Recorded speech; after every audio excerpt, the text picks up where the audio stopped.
로마서 14장 7절 말씀 봅니다.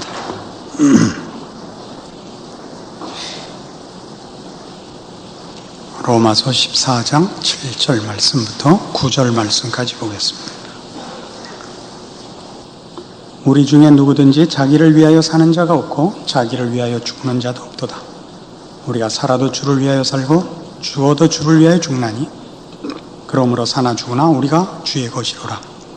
이를 위하여 그리스도께서 죽었다가 다시 살으셨으니 곧 죽은 자와 산 자의 주가 되려 하심이니라. 우리는 지금 믿음의 본질을 생각하는 중에 믿음을 어떻게 키울 것이냐, 믿음을 어떻게 자라나게 할 것이냐 하는 부분에서 그 믿음을 키우는 모델로 하나님을 본받는 것, 또 예수 그리스도를 본받는 것, 세 번째로 바울을 본받는 것으로 그 하나의 제목을 삼아 우리의 신앙을 성경이 요구하는 올바른 내용과 표준으로 삼으려고 하는 것입니다.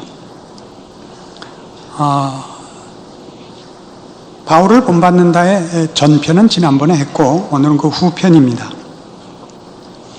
이 로마서 14장 7절에서 9절까지 말씀에 의하면 신앙의 중요한 그 기준은 불신앙에서 신앙으로 들어온 차이, 불신자와 신자의 차이, 이렇게도 얘기할 수 있는 그 근본적인 신앙의 핵심은 더 이상 자기를 위하여 살지 않는다 하는 것입니다. 주를 위하여 삽니다. 이 주를 위하여 산다 하는 것은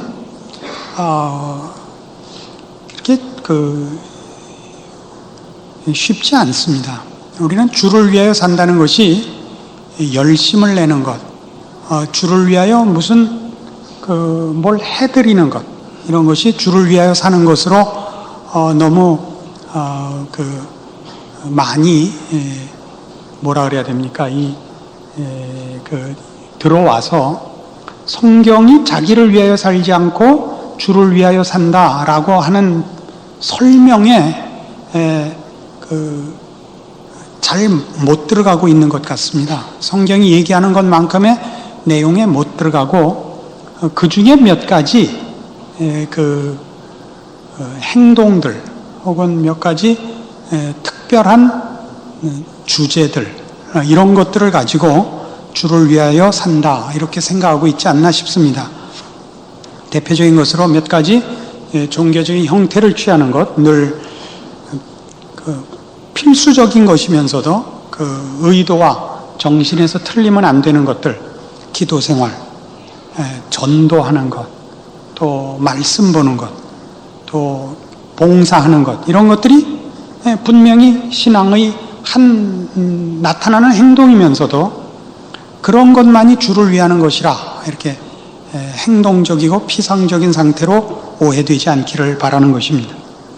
여기서 얘기하는 자기를 위하여 사는 자가 없고 살아도 주를 위하여 산다, 죽어도 주를 위하여 죽는다라는 얘기는 무슨 장렬함이나 그 열정을 얘기하는 것이 아니라 우리는 드디어 이기심과 자신의 우월감을 증명하는 식으로 가지는 모든 생각에서 떠나서 내가 있음으로 말미암아 우리 주 예수 그리스도의 주 되심과 그로부터만 나오는 은혜, 구원, 축복, 진리, 생명 이런 것들이 모두에게 결실되는 것으로 자신을 이해하며 복종시킨다라는 뜻에서 자기를 위하여 사는 자가 없다 그러는 것입니다.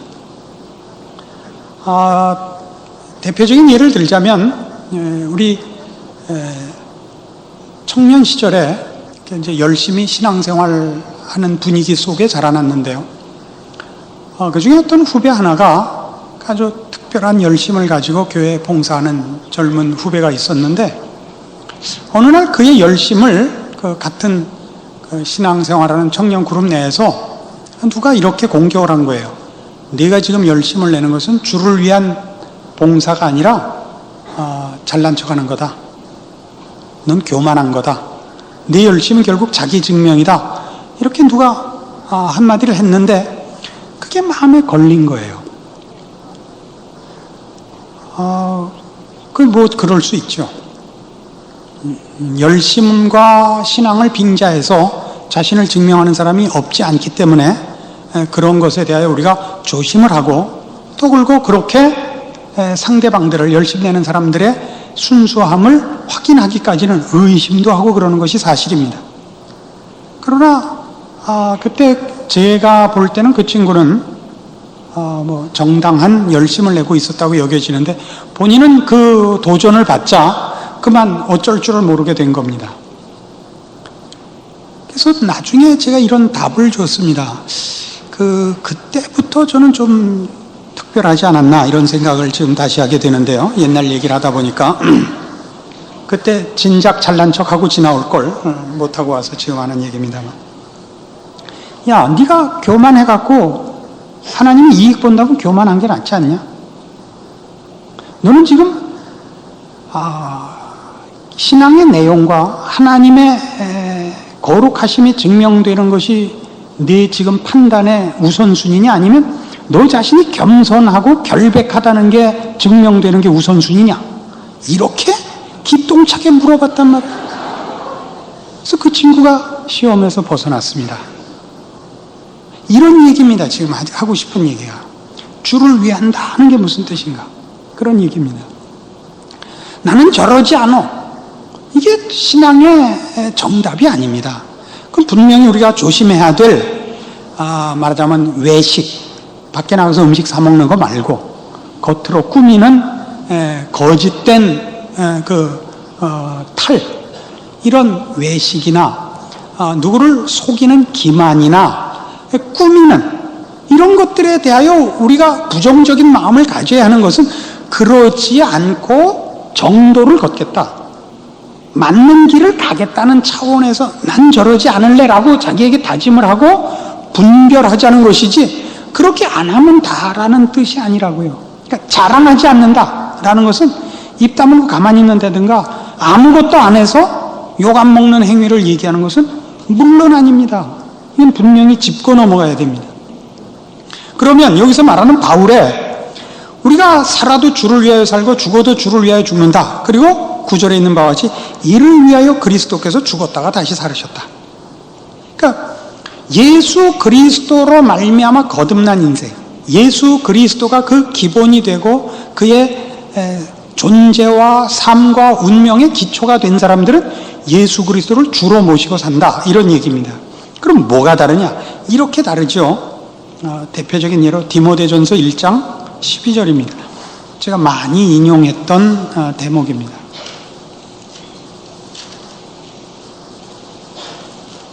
디모데전서 1장 12절. 나를 능하게 하신 그리스도 예수 우리 주께 내가 감사함은 나를 충성되이 여겨 내게 직분을 맡기심이니 내가 전에는 회방자요 핍박자요 포행자이었으나 도리어 긍휼을 입은 것은 내가 믿지 아니할 때 알지 못하고 행하였습니다.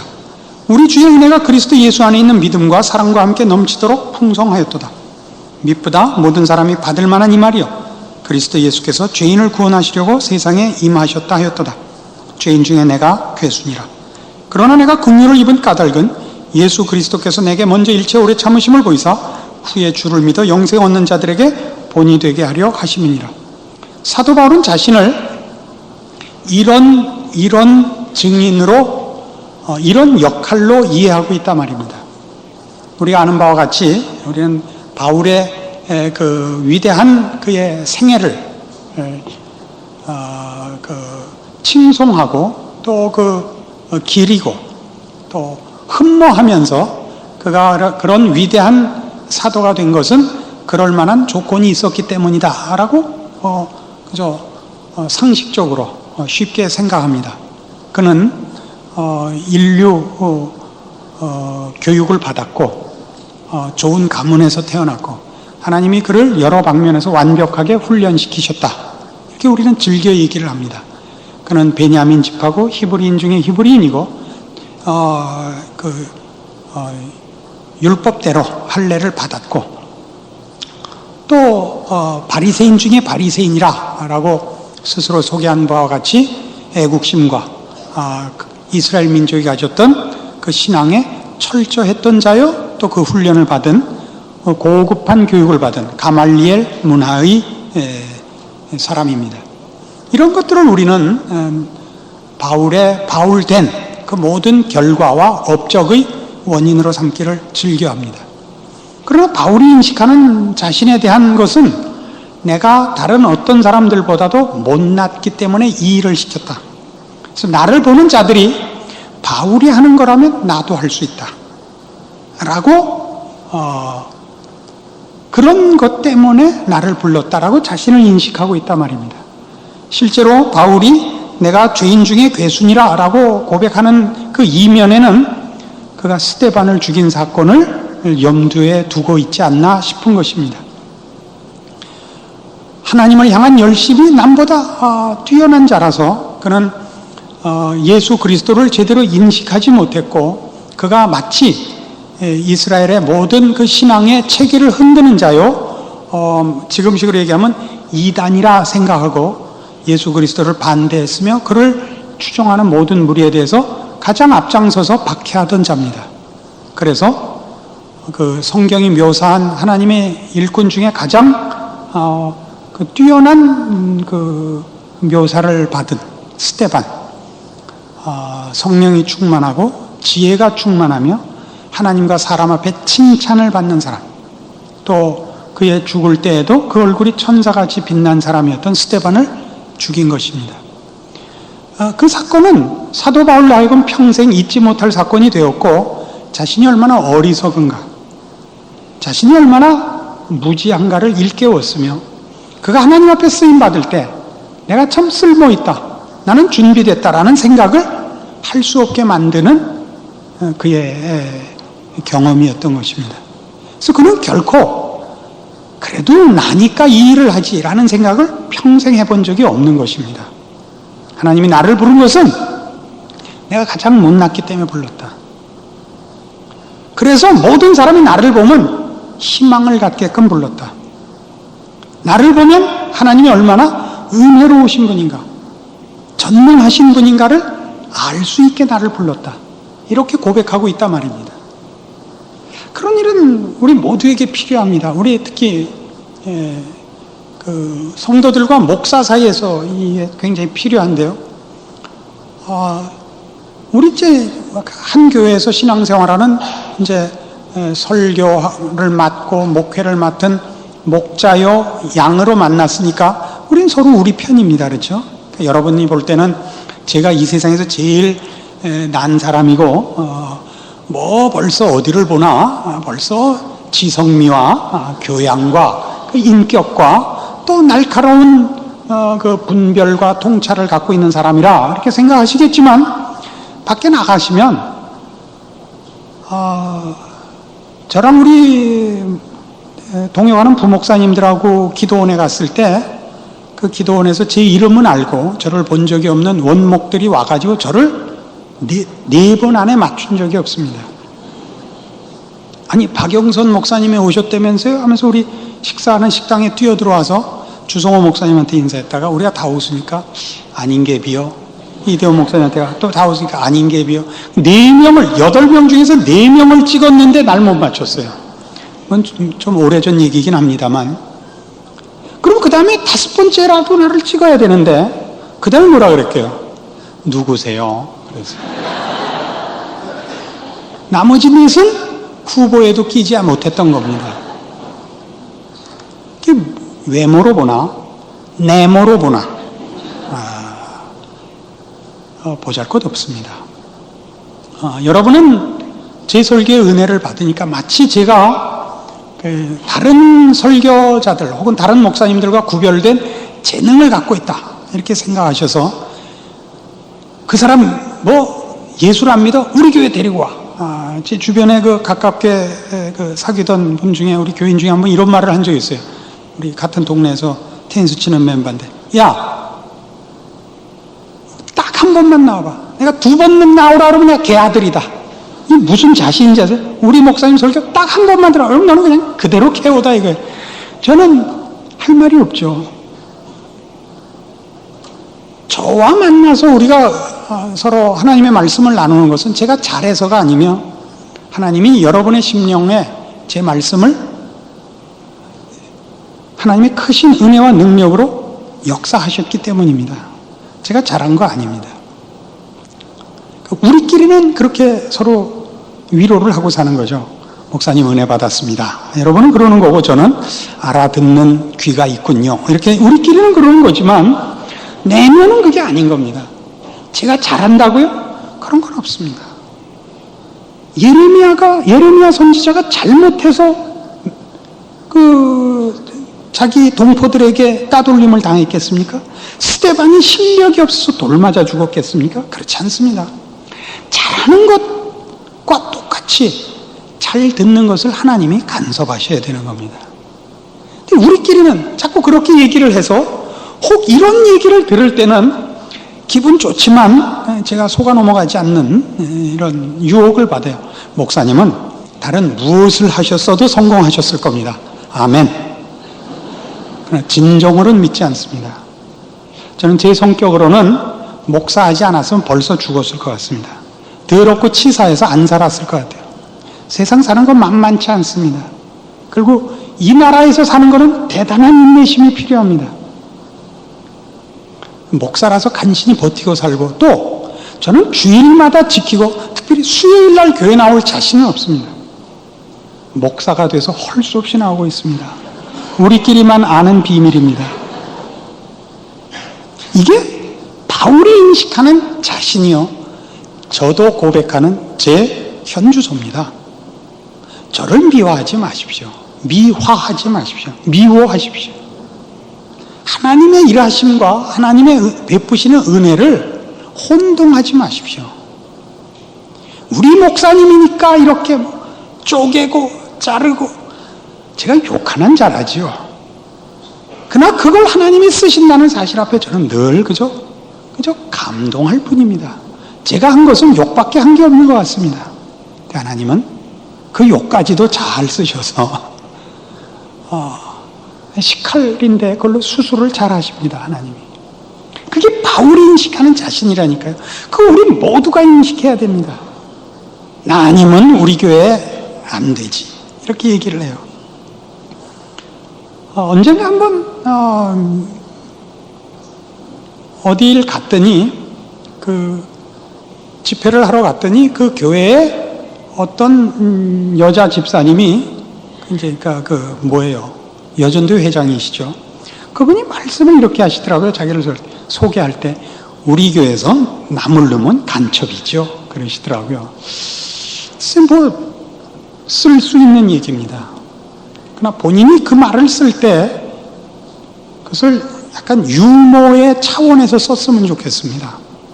그걸 정말 자기 없으면 그 교회가 쓰러지는 그런 식으로 자신의 중요성을 이렇게 상대방에게 확인시키는 작업이었다면 사실은 그게 난감한 겁니다. 그 중요한 일을 하시는 분은 그렇게 상대방에게 자신을 납득시키거나 설명을 할 것이 아니라 그냥 수행을 해야죠. 그 책임을 수행을 해야지 자신을 설명할 필요는 없는 겁니다. 그게 바울의 마음이며 그래서 지금 읽은 디모데전서 1장 12절 이하의 결론은 17절에 이렇게 나오는 겁니다. 그래서 만세왕 곧 썩지 아니하고 보이지 아니하고 홀로 하나이신 하나님께 존귀와 영광이 세세토록 있어지이다. 아멘. 이렇게 끝나는 겁니다. 나 같은 것을 구원하셨습니다. 나 같은 것을 쓰십니다. 나 같은 것을 통하여 일하십니다. 하나님은 과연 하나님이십니다. 이렇게 얘기하는 거라고요. 바울이 그의 열심이나 그의 능력이나 그의 업적으로 하나님 앞을 가리고 있지 않다고요. 하나님 가서 쉬세요. 이 정도는 제가 할게요가 없단 말이에요. 아시겠어요? 여기가 중요한 부분이라고요. 제가 성질을 내는 이유가 그거예요. 우리의 신앙이 좋다는 것이 이런 것 정도는 제가 처리할게요. 자꾸 이렇게 돼요. 그래서 내가 하나님을 만나셔야 할 영혼과 하나님 사이에 장벽이 된다고요. 나한테 얘기하세요. 나한테 얘기하세요. 내가 해결할게요. 하나님 가서 쉬세요. 제가 사무실 지킬게요. 이건 아주 나쁜 거예요. 신앙이 아니에요. 신앙이란 그런 게 아니에요. 하나님은 직접 일하시는 것이 훨씬 쉬워요. 나를 통해서 일하시기를 기뻐하세요. 왜냐고요? 우리를 사랑하시기 때문에요. 하나님이 나를 쓰시는 것은 나 아니면 그 일이 안 되기 때문이 아닙니다. 하나님은 나에게서 써먹을 무슨 내 안에 뭐가 필요하신 분이 아닙니다. 나를 쓰죠. 왜요? 나를 사랑해서요. 어린 자식에게 이 아버지가 계집을 같이 짓자 그러는 거나 같습니다. 혼자 짓는 게 훨씬 빠릅니다. 더 잘 되고요. 어린 자식이 그 일하는데 훨씬 방해가 되죠. 엉성해지고.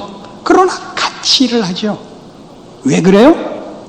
자식을 사랑해서 자식에게 자신감을 주며 성취감을 주며 계집을 짓는 것보다 자식을 더 중하게 여기신다는 아버지의 사랑을 확인시키기 위해서 그럽니다. 우리가 하나님 앞에 도움이 된 게 뭐 있습니까? 방해가 더 많이 됐죠. 그러나 하나님은 우리가 안 하시면 기다리십니다. 우리가 돌아올 때까지 기다리고 항복할 때까지 기다리며 우리가 나와 하나님 앞에 무릎 꿇어 순종할 때까지 기다려서 우리 손을 붙잡고 일하시기를 좋아하십니다. 그때 우리가 해야 되는 건 뭡니까? 돌아온 탕자의 고백 같은 거 아닙니까?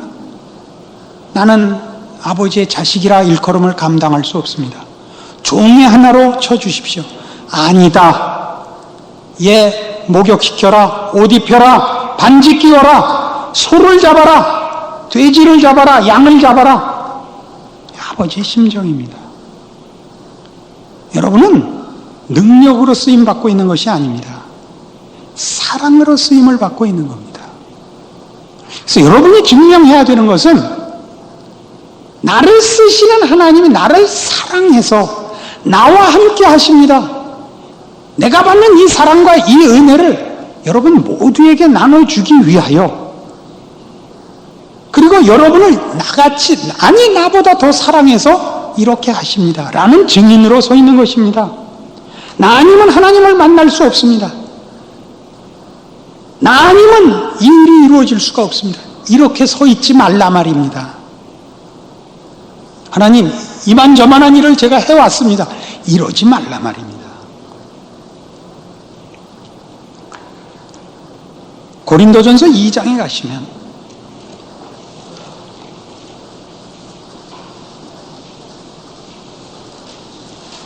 고린도전서 2장에 이런 문제에 대하여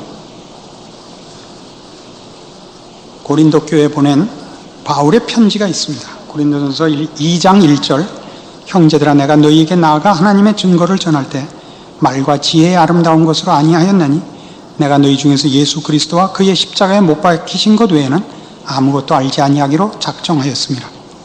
내가 너희 가운데 거할 때 약하며 두려워하며 심히 떨었노라. 내 말과 내 전도함이 지혜의 권하는 말로 하지 아니하고 다만 성령의 나타남과 능력으로 하여 너희 믿음이 사람의 지혜에 있지 아니하고 다만 하나님의 능력에 있게 하려 하였노라. 여기 바울의 고백은 굉장히 재미있는 것입니다. 여러 번 설명드렸듯이 고린도 교회 교인들은 자기네들이 똑똑해서 기독교 신앙을 이해했고 받아들였다고 믿고 있는 사람들이었습니다. 그래서 그들의 자랑을 지금 꾸중하는 것입니다. 내가 너희에게 복음을 전할 때 제일 걱정했던 게 뭔지 아느냐? 내가 똑똑하고 너희가 똑똑하다는 것이 결론이 될까봐 제일 걱정했다. 내가 전하는 것은 사상이 아니요, 철학이 아니요, 윤리가 아니요, 도덕이 아니요, 구원이니라, 생명이니라. 이것은 십자가 외에 방법이 없으며 십자가를 통한 하나님의 구원의 능력과 은혜 없이는 이루어지지 않는 것이니라. 너희는 십자가와 하나님의 은혜로 그 능력으로 구원함을 얻은 것이니라. 너희가 잘나서 받은 것 아니니라. 너희에게는 이 일을 깨닫거나 이 구원을 받아들이는 일에 너희 안에 무슨 조건과 원인이 없었느니라. 너희 자랑하지 말아라 이겁니다. 너희는 왜 다른 사람과 너희가 다른 종족인 것 같이 얘기를 하느냐? 너희 나한테 배웠는데 내가 그러지 않았는데 왜 너희가 그러느냐? 이 얘기입니다. 우리는 이 문제에 대하여 제일 많이 실수하죠. 우리는 우리가 하나님을 위하는 자요, 하나님의 일을 대신하는 자요, 하나님 없이 하나님의 일을 할 수 있는 것 같이 생각하여 나 없으면 안 된다는 것을 가장 많이 확인하고 싶어 합니다. 이번에 잠시 여행 갔다 왔더니 저에게 한 달콤한 유혹 중에 이런 말이 있었습니다. 목사님, 한 3개월 자립이세요. 그래야 이 교회 교인들이 목사님의 중요성을 압니다. 가장 나쁜 표현입니다. 가장 나쁜 표현입니다.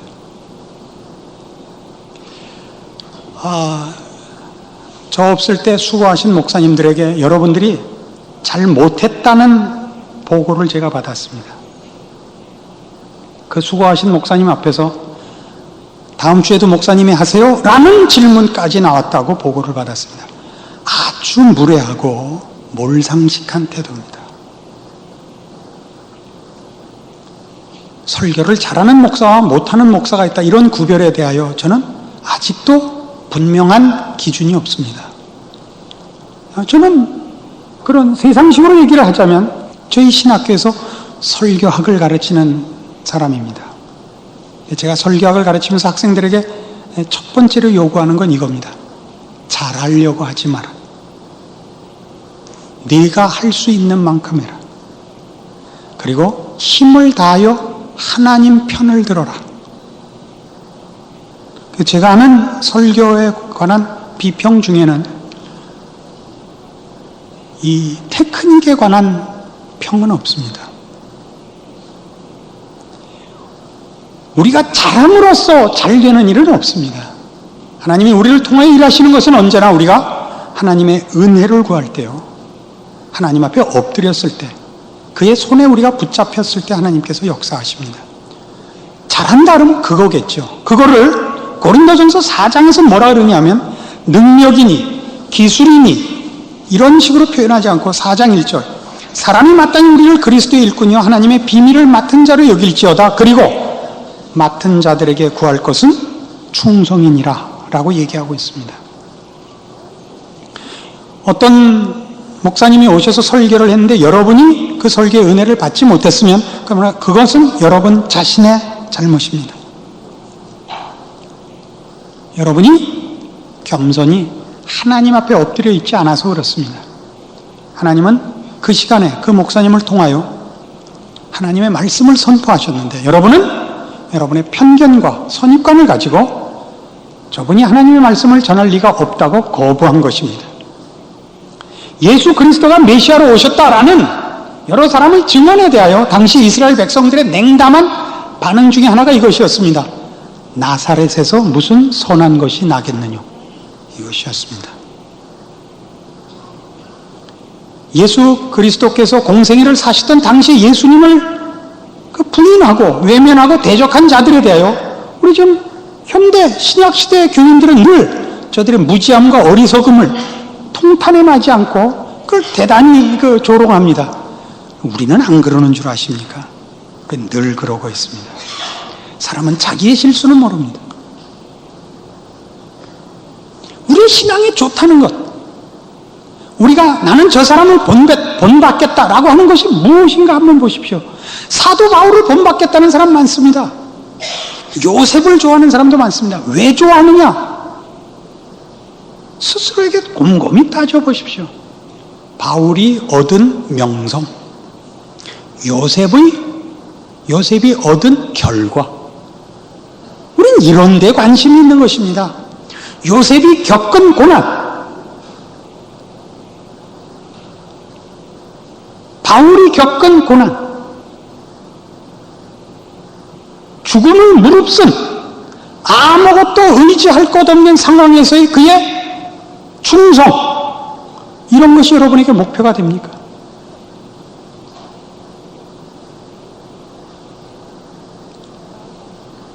우리 바둑두는 그 전문 기사들 중에 한국 사람으로 제일 유명했던 사람은 조치훈 씨입니다. 그는 가장 열심히 바둑을 두는 사람으로, 그래서 목숨을 걸고둔다라는 그 좌우명을 갖고 있는 사람입니다. 그에게 어떤 기사가 제일 무서운가라고 물었습니다. 그가 이렇게 대답했습니다.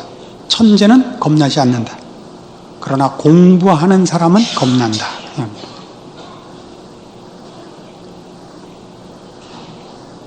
굉장히 정곡을 찌른 말이죠. 우리의 신앙이 그렇습니다. 하나님의 사람으로 충성되기 위하여 여러분은 공부하셔야 됩니다. 성경이 무엇을 말하는지를. 천재를 세상은 다 높이 평가하고 거기다가 다 조명을 맞춥니다. 우리 거기에 따라가고 있죠. 좋은 신앙이 뭡니까? 교회의 큰 몫을 해서 그 이름을 자기의 명예로 삼는 것. 이것이 너무 흔한 작금의 작태입니다. 그런 것을 좋은 신앙이라고들 서로 속고 속이고 있습니다. 그렇지 않습니다. 이 바울이 가졌던 자신을 증명하지 않는 신앙, 이것이 가장 중요합니다. 고린도 후서 4장에 가면 여러 번 인용했지만 다시 한번 봅시다. 사도 바울은 하나님께서 자신을 쓰시는 방법에 대하여 이런 깊은 이해를 갖고 있습니다. 이 본질을 놓치지 맙시다. 7절.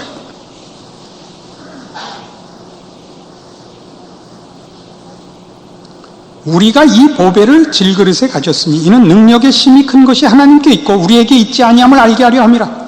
우리가 사방으로 우겨쌈을 당하여도 쌓이지 아니하며 답답한 일을 당하여도 낙심하지 아니하며 핍박을 받아도 버림받지 아니하며 거꾸로뜨림을 당하여도 망하지 아니하고 우리가 항상 예수 죽인 것을 몸에 짊어지면 예수의 생명도 우리 몸에 나타나게 하려 함이라. 우리 산자가 항상 예수를 위해 죽음에 넘겨오면 예수의 생명이 또한 우리 죽을 육체에 나타나게 하려 함이니라. 그런즉 사망은 우리 안에서 역사하고 생명은 너희 안에서 하느니라. 이 기록에 대하여 여러 각도로 설명을 하고 인용을 했었습니다. 그러나 오늘 이 내용을 보려는 시각은 조금 또 다릅니다. 사도 바울이 쓴 이 고백한 이 고린도후서 4장 지금 우리가 읽은 7절 이하의 말씀은 오늘은 이런 시각에서 이해해야 되는 내용이 있습니다. 하나님의 사람들은 죽음이라는 방법을 가지지 않고는 하나님의 일을 할 수 없다, 이런 뜻입니다. 질그릇 안에 보배를 가진 것 같이 질그릇이 보배가 되는 법이 없이 이 보배를 증명해내야 된다. 그래서 이 보배가 나타나기 위해서는 질그릇은 부서져야 된다, 그런 뜻입니다. 그래서 늘 질그릇이 깨지는 일들이 우리 생애에 연속된다는 것입니다. 핍박을 받으며 사망의 넘기움을 받아 언제나 사망 속에 죽어 넘기워지는 자 같은 인생을 걷는다고 합니다. 그렇게 해서 뭐가 드러난다고요? 비로소 보배가 드러난다는 겁니다. 이건 무엇을 빗댄 말이냐 하면 예수 그리스도의 십자가 사역을 그 염두에 둔 것입니다. 예수님이 죽으심으로써 비로소 우리에게 생명이 결실된 것 같이 하나님이 하시는 모든 일에는 십자가의 방법 아닌 방법이 없습니다. 언제나 하나님은 십자가의 방법을 최고의 방법으로 쓰십니다. 그래서 그 앞에 쓰임을 받는 모든 사람은 그 자신이 십자가에 죽는 것 같은 순종의 길을 걷지 않는 이상 생명은 결실되지 않는다는 것입니다. 성경은 어느 곳에서도 모세를 보라, 다윗을 보라, 다니엘을 보라, 엘리야를 보라, 바울을 보라, 그들을 위임화해서 모델로 제시한 적이 없습니다. 아브라함이 믿은 하나님, 모세가 순종한 하나님, 엘리야가 목숨을 걸고 편을 든 하나님, 이렇게 그들이 성경에 기록되어 있습니다. 아브라함이나 모세나 엘리야나 다윗이나 다니엘을 부러워하지 말고 그들을 통하여 일하신, 그들이 목숨을 걸고 항복한 그 하나님, 저들을 통하여 일하신 하나님, 저들을 통하여 저들과 함께 역사하신 능력과 저들에게 허락한 은혜와 약속들을 지금도 얼마든지 주시는 하나님에게 초점이 맞춰질 수 있도록 여러분의 신앙을 정리하라 말입니다. 잘난 척들 좀 하지 말고. 그래서 어느 교회나 요새는 길게 날뛰는 연수들로 가득 차 있습니다. 그래서 우리 교회도 드디어 표를 정하기로 했습니다. 영어로, 귀국한 지 얼마 안 되니까 영어로 하죠. Do your job. Do your job. 뭐 해석이 분분합니다만 제가 의도한 건 이겁니다. 너나 잘해.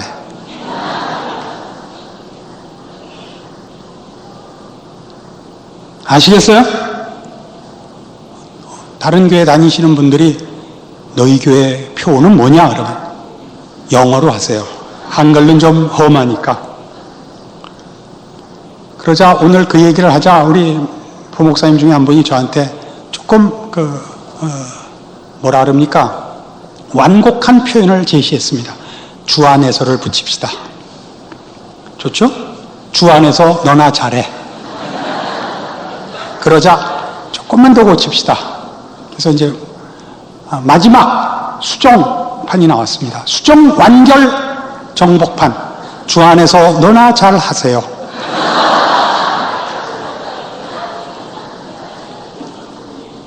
신앙이 뭐죠? 사람 앞에 박수받지 않는 것입니다. 하나님 앞에 칭찬받는 것입니다.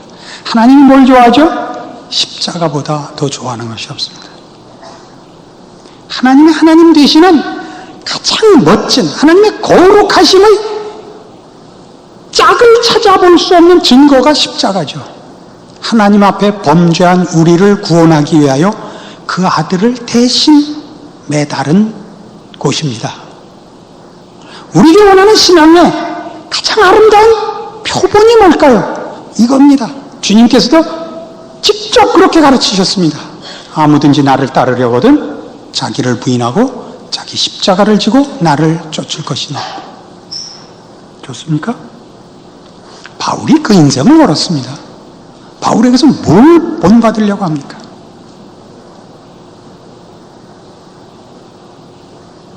오늘 우리가 택한 본문 아닙니까? 뭐라고 그랬다고요?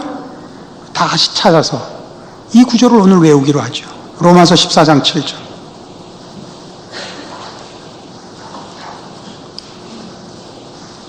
읽으시면서 외웁시다. 7절과 8절만 외웁시다. 우리 중에 누구든지 자기를 위하여 사는 자가 없고 자기를 위하여 죽는 자도 없도다. 우리가 살아도 주를 위하여 살고 죽어도 주를 위하여 죽나니 그러므로 사나 죽으나 우리가 주의 것이로다. 주의 것이로다. 주의 영광이 드러난다는 것이 무엇인지 기억하십시오. 여러분 예전에 이런 그 글을 본 적이 없습니까? 그 영어 배우던 시절에 고등학교 때 그런 문장이 있었던 것 기억이 나요. 어머니가 장에 갔는데 그 어린 소녀애가 쫓아나갔어요. 이제 뭐 물건을 많이 샀더니 체리를 파는 그 가게 아주머니가 얘야, 네 마음껏 두 손으로 마음껏 체리를 집어가거라. 아줌마가 그냥 줄게. 근데 얘가 손을 뒤로 하고 안 잡더랍니다. 어서 가져가. 그래서 어머니도 아주머니가 가져가니까 그냥 그래서 아줌마가 떠줬답니다. 그래서 어머니가 받아왔죠. 너 왜 아까 그렇게 새침을 때니? 엄마, 아줌마 손이 내 손보다 크잖아. 기억나세요? 공부라고 개뿔도 안 하셨군요. 영어로는 문장이 기억나지 않는데 한글로 내용이 기억이 납니다. 아줌마 손이 내 손보다 몇 배나 컸을 것 같아요.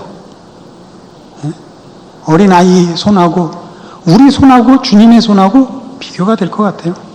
주님을 모셔오세요. 늘. 아시겠죠? 이게 신앙이에요. 여러분이 있는 곳에는 여러분이 만나는 사람과 하나님이 직접 만나게 하세요. 여러분이 그 앞을 막지 마세요. 여러분 아니면 하나님이 그 일 못한 것 같이 굴지 좀 마세요. 하나님이 여러분을 통하여 일하시는 것을 감사하세요. 이런 식으로 하면 사실 안 돼. 이걸 멋있게 해야죠. 멋있게 하면요, 여러분이 이렇게 가슴이 뭉클해져서 돌아가고 내용을 기억을 안 해요. 그래서 제가 이래요. 이렇게 아주 조롱조롱 힐문하듯이, 그리고 알아들을 리가 없다는 것 같이 시니컬하게 굴어야 기분이 나빠서 기억을 해요, 내용을. 아마 이런 면에서는 제가 좋은 설교할 거예요. 알았죠? 감동하지 마세요. 기억하고 가세요. 외우세요. 연습하세요. 그래서 이 사도 바울이 아까 디모데전서 1장 12절 이하에서 고백한, 그리고 그 끝이 뭐였어요? 만세왕 우리 하나님께만 존귀와 영광이 세세 무궁토록 있어지이다. 아멘이 되는 겁니다. 기도하십시다. 하나님 아버지 은혜를 감사합니다. 우리를 사랑하셨으며 우리를 구원하셨으며 우리에게 귀한 하나님의 자녀라는 이름을 주셨으며 우리의 인생을 주와 함께 살게 하셨습니다. 우리가 매면 하늘에서도 매일 것이요 우리가 풀면 하늘에서도 풀릴 것이며 주께서 우리와 함께 하지 아니하시고는 아무것도 하시지 않는다는 사실을 이제 압니다. 그러므로 충성하게 하시옵소서.